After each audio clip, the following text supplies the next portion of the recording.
SBTV. Today is an interview with someone who many saw as one of the biggest prospects in UK rap.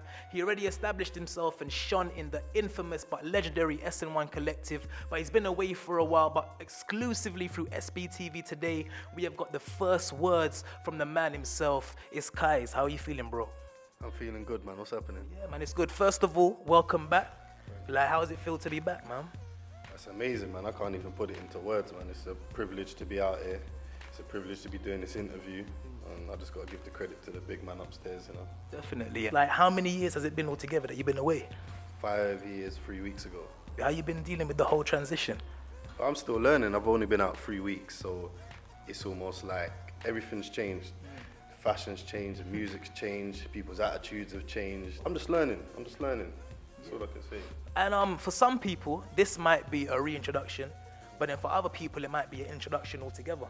And so let's start with your name. A lot of people think that you got Kyze from Kyze Souls, the character in Usual Suspects. Is that true, or how did you get your name? I got my name actually in, I think it was 1994, when I played Julius Caesar in a school play.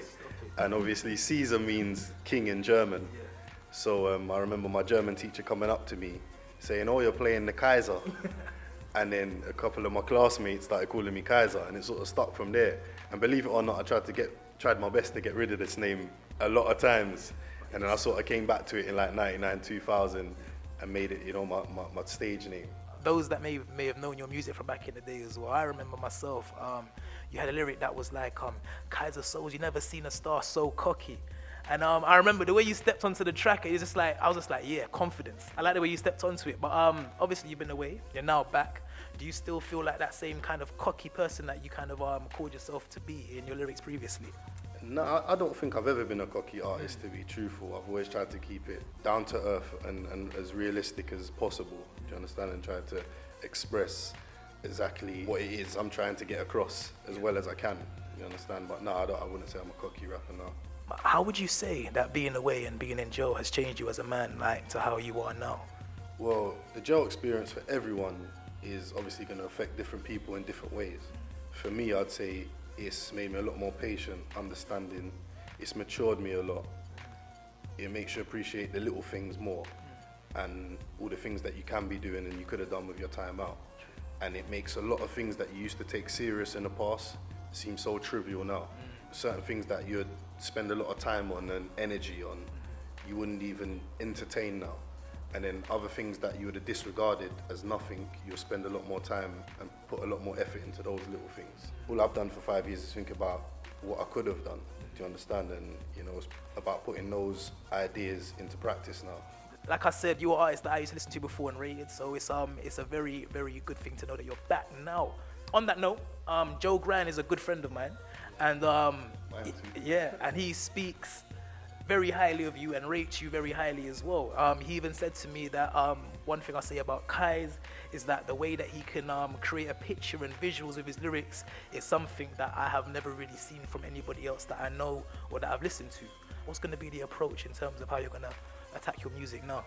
Well, like I said, I'm just still learning. Yeah. You know, I'm still finding my feet again. I don't have no like qualms about like my abilities. I don't underestimate myself in any sense. And now I know what I can do lyrically, but it's more what avenue I want to take. You know, I want to have more of a positive approach to things. I want to have more of an energetic approach. So I want it to be more positive, and I want to give people something to dance to, and at the same time, for people who are coming from a similar background to myself, I want to give them something to think about. Well, I respect that, man. And speaking of Joe Grind, if we're going to speak of Joe Grind, we've got to speak of SN1. And I wanted to ask you, like, how did it feel to be part of like a massive hype that you guys, like yourself, Tiny Boost, Gunner, Giggs, Joey, like all you guys accumulated such a massive hype just from an underground buzz. But how did it feel at that time when you lot were literally, we would say, top of UK rap? Like, how did it feel at that time? It was a shock to me, really, because, you know, like we're street dudes, you know, so it's like it went from Gig going in jail the first time, and then when he came out, we were just finding our feet. You know, I wasn't really too much of a rapper. I was more of a grime artist, if anything, you know, and then got better and better. And we used to spend hours on top of hours, days, weeks in the studio, finding ourselves. And it feels amazing to be a part of a team that's so diverse, that's got so much different personalities and so much different characters, that when you do come to bring something to the table, you better know it's correct, because you know these guys ain't rubbish. You understand what I'm saying? So yeah, man, it feels good to be a part of that. You know, it feels good to see Gig take it to where he took it to, and you know, whether people like it or not, you know, like that's the godfather of UK rap. You know, the way Gig's approach on attacking the beat is different to the way I want to approach and attack a beat. But when we come together, we make it work. Do you understand? I think that's so special about us. With me, I don't know, I try to I bounce off everyone. You know, I bounce off everyone. You know, like when I'm in that pain mode, I like to listen to Gig. When I'm in that hustle mode, I like to listen to Gunna. When I'm feeling vibesy, I like to listen to Joe Grand. You know, it's just a variety for each individual person and fan of the game. I feel that. Like, out of the UK artists that we have in the moment, who is it that you would say that you're feeling? Well, I'm feeling most, man. Like, I know everyone says this, but I am a real, genuine, true fan of UK music. You know, I like everyone. But I think who stands out the most for me at the moment would probably be Wretch 32. I'm a big fan of Wretch. His delivery, his concepts, everything about the whole package of Wretch 32 I'm a fan of. So I'll have to say Wretch is the top of that list. Before you went away, who would you say you were listening to most or you rated most at that time? I was listening to more Young Spray, Gigs, you know, them man there, you know, because I was out there. So have you heard any? Have you heard any of Young Spray's stuff since you've been out? His latest stuff since you've been away, or? I haven't had a chance to catch up on everything yet, because I said I've only been out 3 weeks, so I'm just still trying to find my feet. And obviously, you know, home's where the heart is. So I've been listening to more artists from my own ends. Like I've been paying more attention to like Chess and Snap and you know what I'm saying, and Ross and you know certain man from the ends. So you know I'm trying to see what they're doing with it, and I'm big fans of them as well. So you know I'll get to looking at everyone next. Yeah. In terms of you coming back and listening to UK rap now, it must seem to you like like I've given birth to some rap babies. Like it's like you can hear like maybe certain rappers that sound like my man kind of sounds like me. Each to their own, man. I'll let the fans be the judge, man. You know, like a lot of people come up to me and saying, "Oh, that's his style, or that's his style." Or I think we've all been a victim of that in some way or another. You know, and I think that we've all had someone maybe take a bit of our style. And maybe we've all taken a bit of someone else's style. Do you understand what I'm saying? So I'm not really a critic like that. You know, it is what it is. I'll let the fans be the judge. What's been your method of staying up to date with music while you've been away and even now that you're back? Well, just listening to radio. I mean, for about 2.5 years of my sentence, I didn't even have DAB radio. You know, so like it was literally just like Radio 1, and I don't even think I could have picked up like Choice or whatever then. But it was mostly like Westwood, Charlie Sloth. In terms of your mind and how you're setting things as a plan, like what can we expect, or what are you expecting yourself to happen in the next few months, musically? I'm going to try and make it reflect on all the things that I was going through and the things I was thinking about. And most of the things I was thinking about is the stuff I was missing out on, you know, the fun times.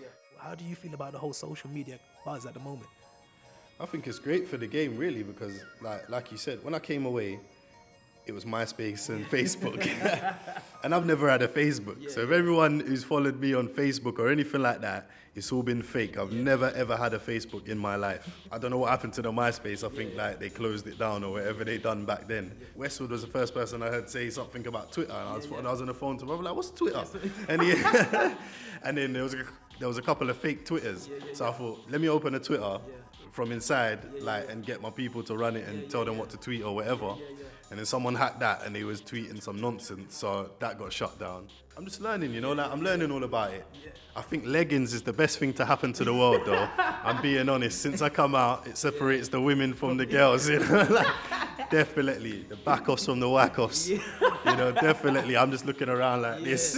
Remember how you would say skanking? Like, remember like garage days? But then like what's happened now is like cutting shapes is like kind of like skanking, but it's the house music, like, and it's the way your hands will move, because the way your hands will move, it might resemble you cutting a shape. Do you know what I mean? So it's like a shape. Do you know what I mean? I don't know. Sure. Yeah. I don't know, man. And the girls loving it. The girls are loving it, and like everyone's shuffling as well. But I love it as well. I think you're gonna get involved with it. You know, the house music is It's just like different skanks, like bubbling and yeah. Whatever works, whatever's fun. Yeah. I'm about having fun, you know. So like whatever's new, you know, like The only thing I'm not really feeling really is like skinny jeans and tight jeans and all that stuff. I'm not really feeling that, you know, understand what I'm saying? Like, I like the girls movement. It's almost like we're living in a generation of Rihannaism. Yeah. That's what I call it. Because it's like they're all moving like Rihanna and out there. But I love it, you know, I love it. I'm a fan of everything, and I'm down for growth and I'm down for change, you know. So at the same time, it's young, it's fresh, whatever it is, I'm willing to learn and experience. If it's not for me, I'll back out. Yeah, true. If cutting shapes is the thing, you're gonna see me cutting shapes. If that's what I like, but I don't really know about it, you know, to be honest. I like that Rihannaism. I like that. You might have to use that Rihannaism. Is that what you called it? That's what I called it. Man. That's what I called it. You know, like, do you know what it is? I was coming out on like town visits and stuff, homies, and I was working out. And as I was looking around, you know, obviously I'd been away for a long time, so I'm looking around, I'm like, yo, all these girls look like Rihanna. Yeah. You know, like they're all dressing and behaving like Rihanna. And I'm just like, yo, this is some Rihannaism thing. You understand what I'm saying? Like, that's all they're listening to. You know, like they're driving, and that's all I'm hearing in the car. Before you're driving, you see girls in their whips and they're playing like enough funky house and this, that, and the other, and a variety of stuff.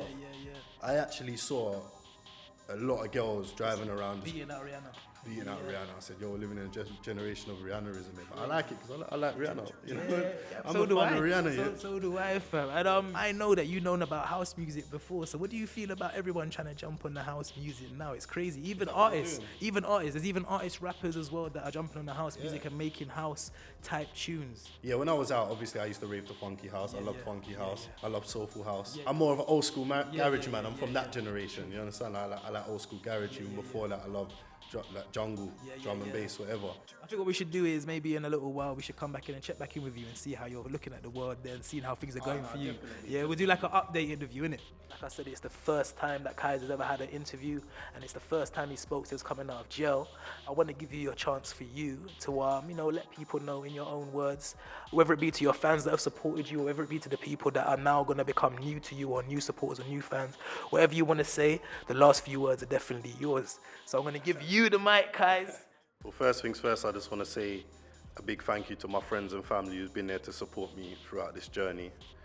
Secondly, I want to say thank you to the fans for writing to me, for, posting comments, for, all the support there. You know, it's much appreciated. You're the reason why I'm still going, and you're the reason why I still want to come back and make something of myself in music and the arts in general. I want to say thank you to my team. You already know our discussions. I want to say a big shout out to all the G's I cross paths with, all the good youths I cross paths with in the system, all the haters I cross paths with. I want to say a big thank you to everyone who's had something positive to say to me, the positive advice, the positive feedback, and all of that. Also, the people who's had negative things to say and negative, because you're the reason why we keep going, and you're the reason why we come so hard every time. And that's it. And I want to shout out to SBTV for having me and doing this interview. Subscribe to SBTV to keep updated on the latest releases and check out more of our videos below.